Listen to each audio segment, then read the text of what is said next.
The Detroit Red Wings foreign scout flies to Baghdad to watch a young Iraqi play hockey in the new American-sponsored league and is suitably impressed and arranges for him to come over to the US. Steve Eiserman signs him to a one-year contract, and the kid joins the team for the preseason. 2 weeks later, the Wings are down 4-0 to the Blackhawks with only 10 minutes left. Derek Lalonde gives the young Iraqi the nod, and he goes in. The kid is a sensation, scores 5 goals in 10 minutes, and wins the game for the Wings. The fans are delighted, the players and coaches are delighted, and the media love the new star. When the player comes off the ice, he phones his mom to tell her about his first day of NHL hockey. "Hello, Mom. Guess what?" he says in an Iraqi accent. "I played for 10 minutes today. We were 4-0 down, but I scored 5 goals and we won. Everybody loves me, the fans, the media. They all love me." "Wonderful," says his mom. "Let me tell you about my day. Your father got shot in the street and robbed. Your sister and I were ambushed, raped, and beaten. And your brother has joined a gang of looters, and all while you were having such great time."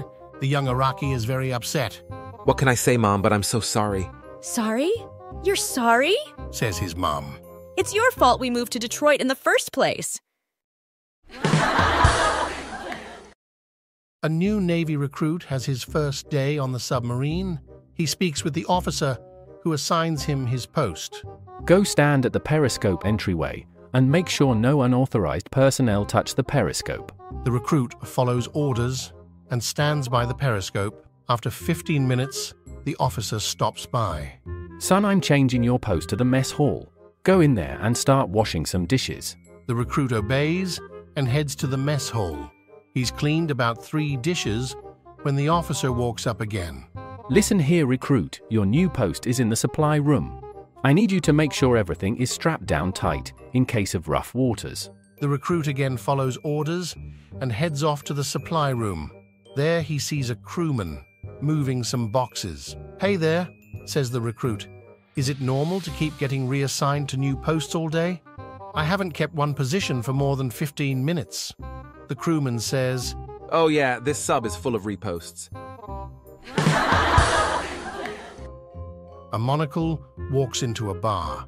After a few drinks, he starts to feel pretty good and a little uncoordinated. He reaches for a cigarette, but the bartender stops him. "Sorry, buddy, but due to city ordinances, we don't allow smoking in here. You'll have to step outside to smoke."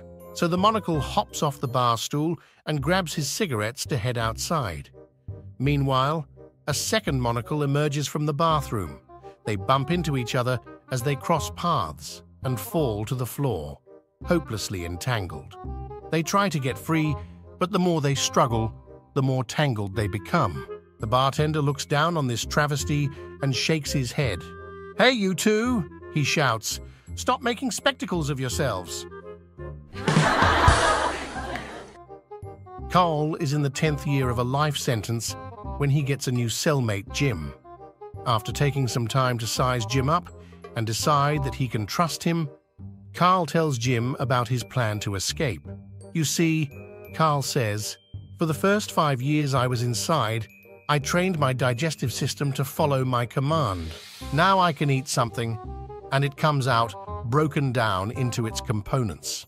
Jim is skeptical, but intrigued. Carl continues, "For the last 5 years, I've been swallowing pieces off my uniform. It's perfect, because the guards just think it's rats chewing on it." So Jim asks, "Well, what does that have to do with me? How can I help?" Carl says, "Well, the pieces of fabric come out as individual fibers. I figure by this time next year, we'll have enough to fashion enough rope to get over the wall. I just need you to tie the fibers." Jim, disgusted, says, "You have got to be kidding me." And Carl says, "I shit you not."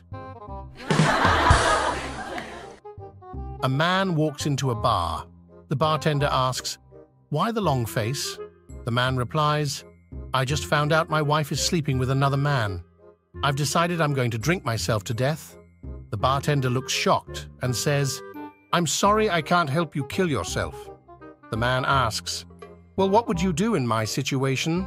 The bartender puffs himself up a bit and says, "If I found out a guy was sleeping with my wife, I wouldn't sit around feeling sorry for myself.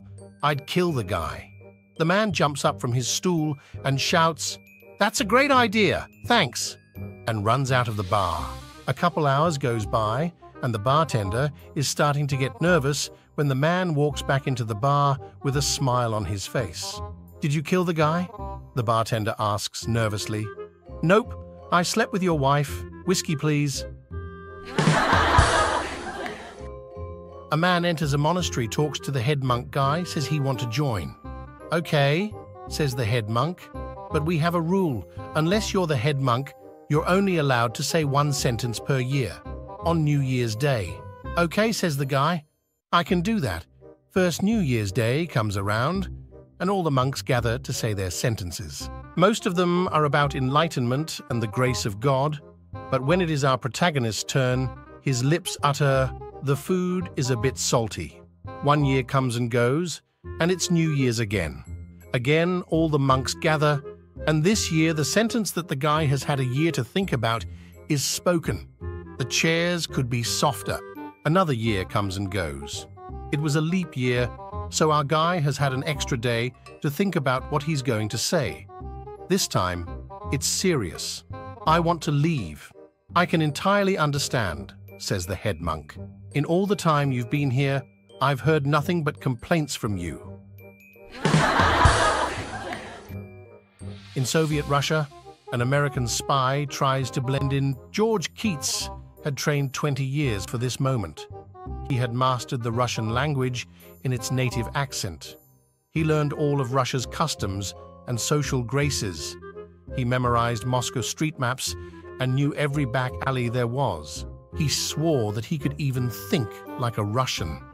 The big day finally came, and he was parachuted to the outskirts of Moscow at night.